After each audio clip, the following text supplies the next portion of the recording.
kawawa yung mga hindi nakakaalam sa mga pinagagawa ng harap na buhay na namatay. Kasi, maaari talaga silang mabitak sa mga pakaanan nito. Hindi ko ba? Kaya huwag po tayo masyadong babagin na kung ano-ano sa private at baka masayang ang mga plano natin. Sa bagay, nag-iwan naman ako sa inyo kasi alam ko ho, matalino kayo. At talagang malawak ang nabasa ninyo tungkol sa maraming bagay. Pero, sigurado ako, hindi nyo alam kung paano talaga ang sistema sa loob ng gobyerno. Talaga hindi nakakapagpapagawa. Basta sabihin ko lang kung ano ang gagawin. Basta ganito ang gagawin natin, ha? Nakahinig lang kayo. Hintayin nyo lang ang sentence ko, saka kayo magsalita. Sige. Ang sentence naman gagawin. Kikingat ako at kakakitin ko ang labi ko. Magsinan tayo ng iba. Ganito na lang. Kailan niyo ba huli na kausap ang pura? Ako, nahilig na ako sa mga tao. Mabuti ko kaya. Sasabihin ko sa kanya na dingi kayo. Dingi. At dapat sinisigawan kayo para kayo ayos ba yun? Sige. Pag hindi nyo maintindihan ang sinasabi ko, huwag kayong mainis ha. Basta tango na kayo. Tango na kayo sa ako. Sige, tango na lang ako. Paano hindi ka na lang kayo mamaya? Kardingin ng Lido Goa. Enter Padre Salve and Gavana. Baka gusto mo mag-umpisa. Naku, Padre. Naku, Padre. Sa kanong mga mag-umpisa, may naghihinay po kasi sa akin eh. May sasabihin lang po ako sa inyo kasi sobrang ko talaga ako nag-aaral. Sandali, nakapag-isa na po ako.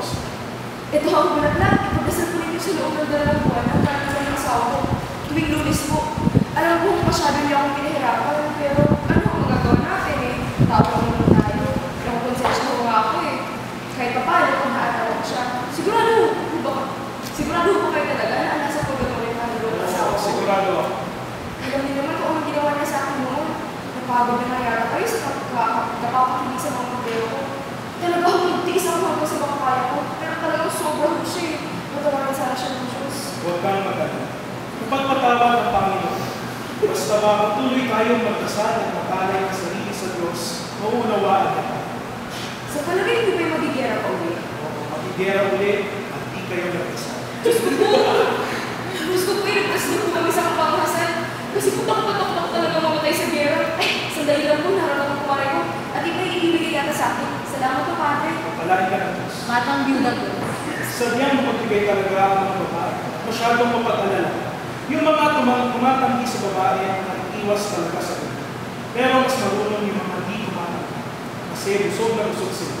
Kaya naman sila ang talagang pinuputakte ng swerte. Enter Carding and Maki. Aba, nagawin kayo dito. Hindi ko kayo nakilala. Hindi ko mukha, hindi ko mag-itim. Nakasali ng mga boses na hindi niya ako kayo nililinig. Bingi ko siya. Sabi ko ho, hindi ko kayo nakilala. Mas malakas na ho! Sabi ko, hindi ko kayo. Matala ba ako'y malala na? Huli tayo makita Julio. Tayo na lang ako mag-usap, Padre. Kasi pag siya ako kinakausap niyo, baka lalago ang intid niyo sa kahihiyaw. May tutulog ba? Kandido kasi, sa kayo isa pa namin kaibigan, balak ko magbigay ng pera sa simbahan. Umuhin na kayo. Padre, huwag po kayo magugulat sa mga sinasabi niya. Kasi minsan, akala niya, tama yung mga naririnig niya, kayo sumasapa, kahit kayo naman. Ganun ba? Patuloy ka lang. Pabayaan ko siyang sagot. Meron nga po kaming pera kaya muna sa simbahan. At alam namin na kayo ang tulong sa amin. Abay, sino pa ka? Pero Padre, may pakikisuyo ko sana kami sa inyo ni Candido. Baka matulungan niyo kami sa aming problema ngayon. Kasi nagkasalari dito ang pangalan ng pamilya niya. Sige, ano ba yun? Hindi ko alam kung nakakatayan po si Ubaldo Katikiman. Yung pamangkin ni Pinoong Candido. Okay na lang siya. Nagpunta ako kasi yun sa Francia ng isang taon para mag-negosyo. Di ba ho? Di mo ba? Namatay ang asawa niya. Kaya pinagkatiwala niya anak na dalaga sa problema.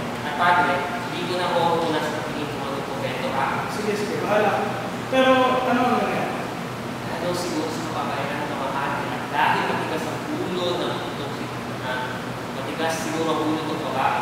Kaya ako, nabuntis ko.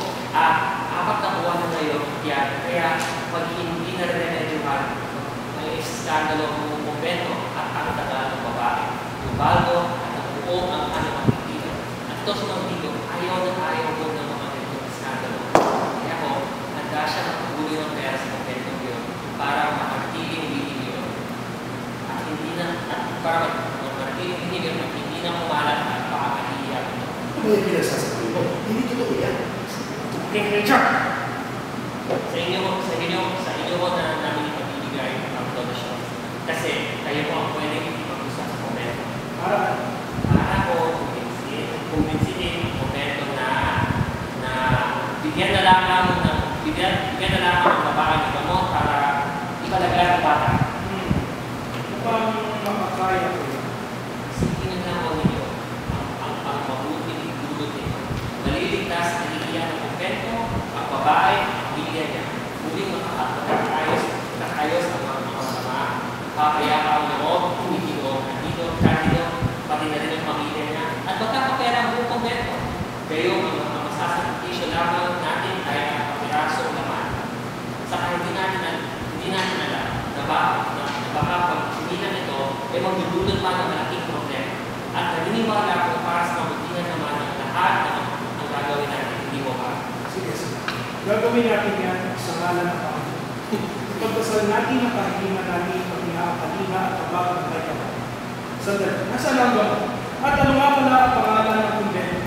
Sa kabakagan mo na ang perang bibigay natin sa kumbento, hindi masoto. Para magpamahalan ng mga kasya. Alam ko pala napakabuti nila pare. At di ako nakakalimutan kayo. Ito ko muna ngayon ang unang donasyon. At ang pangalan ko ng kumbento ay ito ako sa akin. Saglit na magbabalik agad ako. Kayo naman muna pahala at sinunod ko. Sandali ako na. Dito. Mami, kamusta na po ngayon ang pamangkin? Ha? Ay, po, masakit na talaga. Ang puno ko. Kamusta na ang pagbuntis ng pamangkin? Papuntasan ang araw na sa gobyerno. Bakit naman po yun ang inisip mo? Para mawala ka sa mundo. Bagong kausap ko. Ang isa bingi at di makarinig. Yung isa naman parang wala sa sarili at lumayas pa. Dahil ito parang pag-usap dito sa kalapat. At sisiguraduhin ko lang na hindi nila ako mag-isa. Re-enter card. Padating na ang mundo. Ito muna lang ang Dito muna lang ang bibig mo. Dito muna ang bibig mo. May maganda akong balita. Ano yun? Sabi ng babaeng kausap ko, nakunan daw ang pamangkin ni Mangdito. Diba? Mabuti kung gano'n. Talagang mapupunta na ang donasyon nyo sa kabanang simbahan. Ano ang ibig sabihin na? Ano ko ang bibig? Mas Ibig sabihin. may kanila na kayo ngayon para magpasalamat at magbigay ng pera sa simbahan. Hindi ho ba? Talaga namang ibibigay ko namin ang pera sa simbahan. Dapat talaga tayo magpasalamat. Wala akong problema dyan. Pero, mag-aalala pa rin sa Diyos ang hindi ko para sa atin. Kailangan pa rin natin magtulungan. Ano yun? Saan? Hindi na itong dapat kung kaya magkaya naman natin. At di gaano nakakaya. Saka, magiging malaking pabor ito para sa amin. At para sa inyo, para rin. Ano yun? Mukhang nagkakalindihan na yata tayo. Kaya sige lang, pag-uusapan naman ang lahat. Sabihin na mo yata kung tayo na lang ng dalawang mag-uusap doon sa simbahan. Kaya ano na natin dito sa Binokan, ito lang muna kayo ha. Nakabalik na mo agad. Kung isa sa lahat ng palo sa mundo. Carding and Padre Salve ko. Hindi naman talaga alam kung ano nangyayari. Hindi pa alam kung araw ba ngayon gabi. Naging pa ako, lasing ba ako. Pero hindi naman ako ngayon. Sana ba? Sa paano ba hindi wala naman kami ginawa mga sa kapatid. Kausapin na si Christine Tao.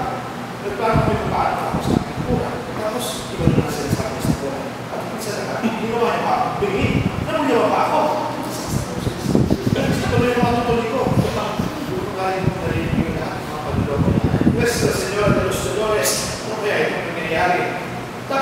Magkano ng pera, kaya lang yung base sa mura. Hindi mo lang binukit na, mag-explore mo ng problema ko. Hindi mo pagkakot yung kakuha ka. Kaya na sila. Gusto ko makapag-ibilan nyo ako, saan naman yung problema ko natin usapan. Para din yung Padre Salga rin. Kung dahil sa akin naman, kung bahal, makikinig sa akin niya ng mga yan, malulutas natin ang problema niya. Dito, narinig nyo ba yun? Gagawin ni Padre Salga ng lahat. Basta magpunta mo rito ang makita mo. Talaga? Pero ba?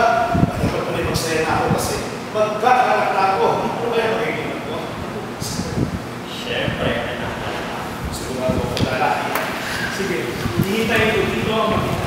Kayo naman, Mang Tito, doon na muna kayo sa loob ng simbahan habang kinakausap ko ang mamamayan. Huwag kayong magpapakita sa kanila. Sasabihin ko na lang sa iyo kung ano ang pag-usapan natin kagalisan. Kardingin Mang Tito po. Hindi ko talaga magkakaroon. Kung sino ang nanloloko at niloloko ng mga tao dito. Yang si Carding, talagang di dapat pagkatiwalaan. Napakabulaan. Tignan ninyo ha. Gumawa muna siya ng kwento para subukan ako. Para kung hindi nila ako mapapayag sa una niyang kwento, hindi na nga naman itutuloy pa at talagang bakit. Baka nga naman, madiskulit ko bigla sa mga kalang nila. Ipakama ko sila. Talagang matalino. Kaya naisahan nila ako. Sige lang. Pero sisiguraduhin ko hindi nila ako malalaman. Alam kong mapera itong sinabing Candido at Juanito Tema.